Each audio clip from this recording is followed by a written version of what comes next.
افغانستان اور بھارت کا پروپیگنڈا تو دم توڑ گیا ہے۔ اڈیالہ جیل میں عثمان خان کی بانی پی ٹی آئی سے 29 روز بعد آخرکار ملاقات ہو گئی ہے۔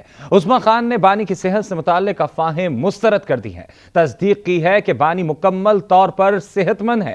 تحریک انصاف کے ارکان نے ملاقات نہ ہونے پر اسلام آباد میں احتجاجی ریلی بھی نکالی۔ موٹر وے سوابی انٹرچینج پر بھی احتجاج کیا گیا۔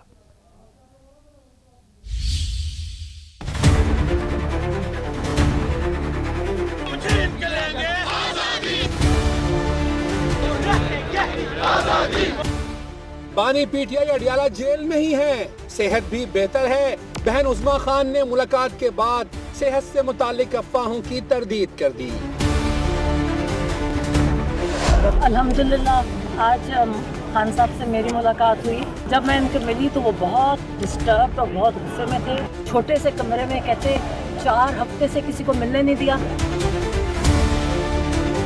عثمان خان نے اجازت ملنے کے بعد اڈیالہ جیل میں بھائی سے ملاقات کی۔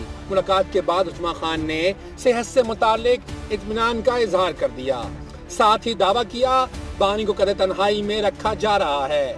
الحمدللہ آج خان صاحب سے میری ملاقات ہوئی۔ جب میں ان کے ملی تو وہ بہت ڈسٹربڈ اور بہت غصے میں تھے۔ انہیں اور بشرا بی بی کو کہتے کہ چھوٹے سے کمرے میں کہتے 4 ہفتے سے کسی کو ملنے نہیں دیا۔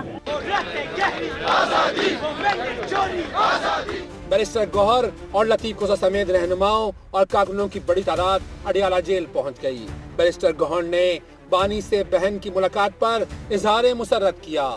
بہنوں کی لاسٹ ملاقات 4 نومبر کو ہوئی، 1 مہینہ ہو گیا، نہ بہنوں کی ملاقات ہوئی، نہیں ایون بچوں سے بات ہوئی۔ خان صاحب کی ملاقات بہت سیریس ایشو ہے، اس کا ہیلتھ ایشو، اس کو ایکسس، یہ بہت ضروری ہے۔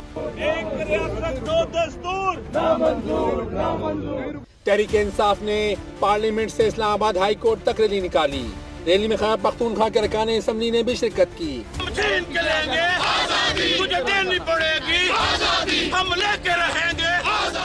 پی ٹی آئی ارکان نے سوابی کے مقام پر موٹر وے بھی بلاک کر دی۔ کارکنوں نے دھرنے میں شدید نعرے بازی کی۔ بانی پی ٹی آئی سے بہن کی ملاقات کے بعد مظاہرین منتشر ہو گئے۔ صوبائی قیادت نے 7 دسمبر کو پشاور میں عوامی طاقت کے مظاہرے کی کال بھی دے دی۔ بانی کی صحت سے متعلق بھارتی اور افغان میڈیا پر پروپیگنڈا کئی روز سے جاری تھا۔